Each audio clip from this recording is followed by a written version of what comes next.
అనిన భీష్ము పలుకులకు సంతోషించి సత్యవతి తొల్లి కొండుకనాడు తాను కన్యయ్యున్న కాలంబున పరాశరుండు తన్ను కామించుటయు అమ్ముని వరంబున తన కన్యాత్వంబు దూషితంబుగా కునికియు తత్ప్రసాదంబునంజేసి యమునా ద్వీపంబున కృష్ణద్వైపాయనుండు కానీనుండయి సద్యోగర్భంబున పుట్టి పనిగలయప్పుడ తన్ను తలంచునది అని చెప్పి తపోవనంబునకుంజనుటయును భీష్మునకుంజెప్పి నిజ తపోదహన దగ్ధ పాపేంధనుండైన కృష్ణద్వైపాయనుండు అఖిల ధర్మమూర్తి నిత్య సత్యవచనుండు నా నియోగంబున నీ అనుమతంబున భవద్భ్రాతృక్షేత్రంబులయందు సంతానంబు వడయునెనిన సత్యవతి వలన మహర్షి కీర్తనంబు విని భీష్ముండు కరకమలంబులు మొగిచి వ్యాసభట్టారకుడున్న దిక్కునకు మ్రొక్కి తొల్లి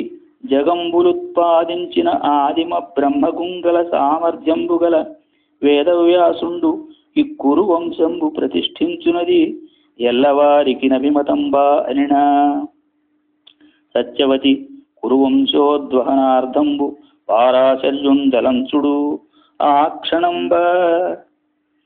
నీలగిరీంద్ర శృంగమున నిర్మలమైన సువర్ణ వల్లరీజాలమువోని పింగళ విశాల జటాచయమొప్పగా వచశ్రీలలితుండు వచ్చి నిలిచెన్ హరినీల వినీల విగ్రహారాళ రుచుల్ వెలుంగగ పరాశరసూనుడు తల్లి ముందటన్ సత్యవతియును పెద్ద కాలంబునకు వచ్చిన ఆ ప్రథమ పుత్రును అతి హర్షంబునన్ కౌగిలించుకొని అవిరళ పయోధారళ ఆనంద బాష్పధారళం చేసి అభిషేకించుచున్న అమ్మునివరుండును తల్లి బాష్పజలంబులు తుడిచి అభివాదనంబు చేసి పురోహిత పురస్సర భూసురవరులతో విధిపూర్వకంబుగా భీష్ముండు చేసిన అర్ఘ్యాది పూజలు సేకొని సుఖాసీనుండయ్యున్న అమ్మహాముని కుశలంబడిగి సత్యవతీట్లనియే జనకునకును స్వామిత్వము తనయోద్దేశమున కలిమి తథ్యమా అది అజ్జననికి కలుగునగావున చను పని పంపంగ నిన్ను జననుత నాకున్ అనుపమరాజ్య సంపదకునర్హుడు వంశము విస్తరింపనోపిన సుచరిత్రుడు ఈ సుతుడు భీష్ముడు తొల్లియు తండ్రికిన్ ప్రియం వనకుడు సేయుచుండి నిఖిలావని రాజ్య నివర్తనంబునున్ తనరగ బ్రహ్మచర్యమును దాల్చే జగద్విదిత ప్రతిజ్ఞుడై ఈ అన్వయ విచ్ఛేదము నీ ఎరుగనియదియే సన్మునిస్తుత జగముల్ నీయంద నిలిచినవి కావే ఇక్కాలత్రయ ప్రవృత్తులతోడన్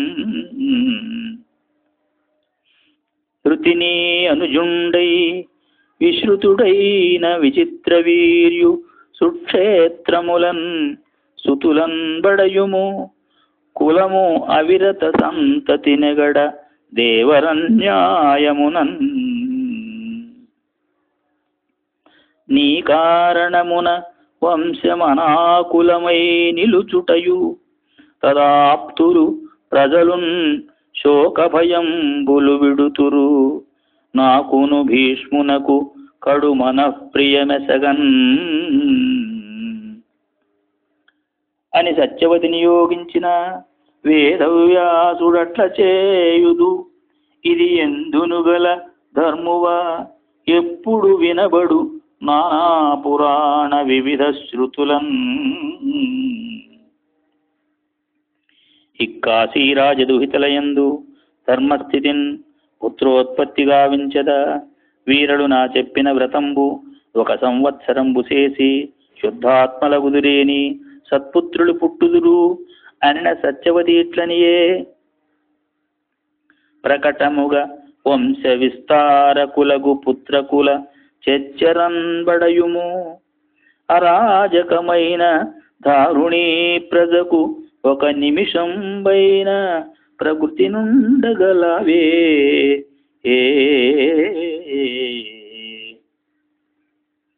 అవని అరాజకం పైన ఎప్పుడ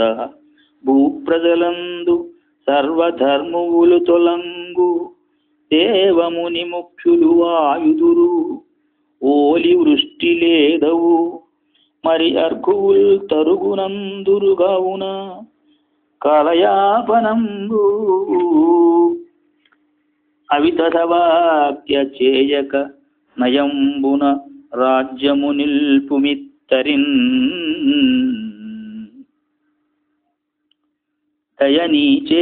దయనీచేనుత్పాదితులైన సుతులు తమ్మెరుంగునంతకు భీష్ముండయ నయశాలి సమర్థుండయి చేకొని రాజ్యభారము ఆరయుచుండున్ అని సత్యవతి కృష్ణద్వైపాయను నియోగించి ఋతుమతియు శుచిస్నాతయునయ్యున్న అంబిక కడకుంజని క్షేత్రజుండైన వాడు సుపుత్రుండు కావున ధర్మ్యంబైన విధానంబున నీవు రాజ్యధురంధరుండైన కొడుకున్బడసి భరత వంశంబు నిలుపుము ఎల్ల ధర్మంబుల కంటే కులంబు నిలుపుటయ మిక్కిలి ధర్మంబు నేటి రాత్రి నీ కడకు దేవరుండు వచ్చున్ తదాగమనంబు ప్రతీక్షించియుండునది అని కోడలి నొడంబరిచి అనేక సహస్ర మహీసురులను దేవతలను ఋషులను ఇష్టభోజనంబులందనిపియున్న ఆ రాత్రియందు తివిరి సుత జన్మమెన్నండవునుకో దేవరుని వలన ననుచును నవపల్లవ కోమలాంగి అంబిక ధవళేక్షణ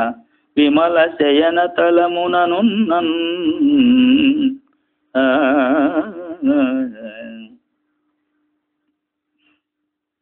అవసరజ్ఞుండయి వ్యాసుడే తెంచనంత అత్తపసి కవిల గడ్డంబును కవిల జడలును కవిల కన్నులును దవినయన్నువనల్లనైన దీర్ఘపుందనువును చూచి ఉవిద కన్నుంగవ ముగిచి తెరవకయుండే భయమున కృష్ణద్వైపాయనుండును దానికిన్ పుత్రదానంబు చేసి ఈ అంబికయందు బల పరాక్రమవంతుండైన కొడుకు పుట్టు వాడు మాతృదోషంబున అంధుండగుననే విని విషణ్ణ చిత్తయై సత్యవతి వెండియున్ కృష్ణద్వైపాయనున్ ప్రార్థించి ఇంకా అంబాలికయందు ఒక్క కొడుకున్బడయుమని నియోగించిన ఎప్పటి ఎట్ల మునివరుండు అంబాలిక కడకుంజనిన అదియున్ తన వేషంబునకు వెరచి వెల్లనయ్యున్న అక్కోమలికిన్ పుత్రదానంబు చేసి ఈ అంబాలికయందు మహాబలపరాక్రమ గుణవంతుండు వంశకరుండు అగు పుత్రుండు పుట్టు వాడును మాతృదోషంబున పాండుదేహుండగునని చెప్పి అడిగిన